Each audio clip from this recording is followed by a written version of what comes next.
Hello friends, আসসালামু আলাইকুম। শাইলাস kitchen বিডিতে আপনাদের সকলকে স্বাগতম। আজকে তৈরি করব কোয়েল পাখির মাংস ভুনা। আশা করছি সবার ভালো লাগবে। ভালো লাগলে অবশ্যই আমার চ্যানেলটি সাবস্ক্রাইব ও বেল আইকনে ক্লিক করবেন। তাহলে চলুন ভিডিওটি দেখে নিই। প্রথমেই আমি কোয়েল পাখি নিয়েছি, আগে থেকেই ছুলে কেটে রেডি করে নিয়েছি।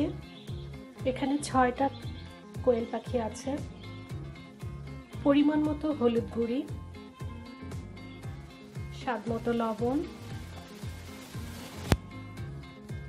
2 টেবিল চামচ রসুন বাটা, 2 টেবিল চামচ পেঁয়াজ বাটা, 1 টেবিল চামচ পরিমাণ জিরা বাটা, পছন্দ মতো শুকনো মরিচ গুঁড়ি, 1/2 টেবিল চামচ পরিমাণ আদা বাটা, 3টা এলাচ, 3টা লবঙ্গ ও 1 টুকরো দারচিনি, 1/3 কাপ পরিমাণ রান্নার তেল। তেলের পরিমাণটা অবশ্যই সবার পছন্দ মতো কম বেশি করে নিতে পারবেন।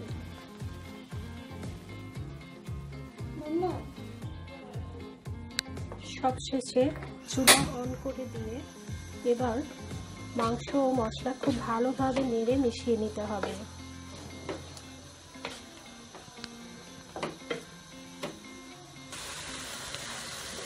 মাংস মিশিয়ে নেওয়া হয়ে গেলে এবার মিডিয়াম হিটে মাংস কষাই হওয়া পর্যন্ত ঢাকনা দিয়ে অপেক্ষা করব। তবে মাঝে কিন্তু অবশ্যই নেড়ে দিতে হবে।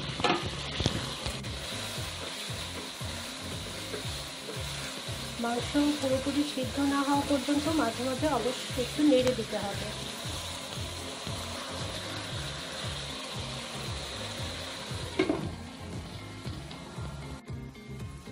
যখনই মশলাটা পাত্রের গায়ে লেগে আসবে, ঠিক এই পর্যায়ে নেড়ে চেড়ে দিয়ে পানি দিয়ে দিতে হবে পরিমাণ মতো।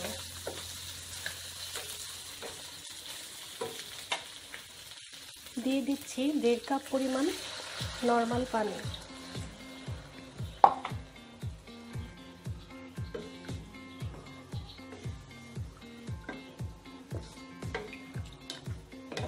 খুব ভালোভাবে নেড়ে মিশিয়ে নিয়ে আবারও ঢাকনা দিয়ে এবার চুলার আঁচটা বাড়িয়ে দিয়ে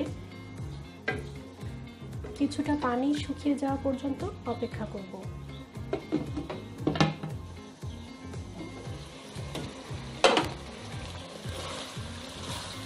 পানি শুকিয়ে গিয়েছে, সামান্য পরিমাণ মাংসের ভিতর পানি আছে। এবার আমি চুলা বন্ধ করে দিব। ঝোলটা সবার পছন্দ মতো কম বেশি করে নিতে পারবেন। আমি এতটুকুই রেখে দিচ্ছি, এবার চুলা বন্ধ করে দিচ্ছি। সব শেষে সামান্য পরিমাণ গরম মশলার গুঁড়ি ছড়িয়ে দিয়ে আবারও একটু নেড়ে মিশিয়ে নিচ্ছি।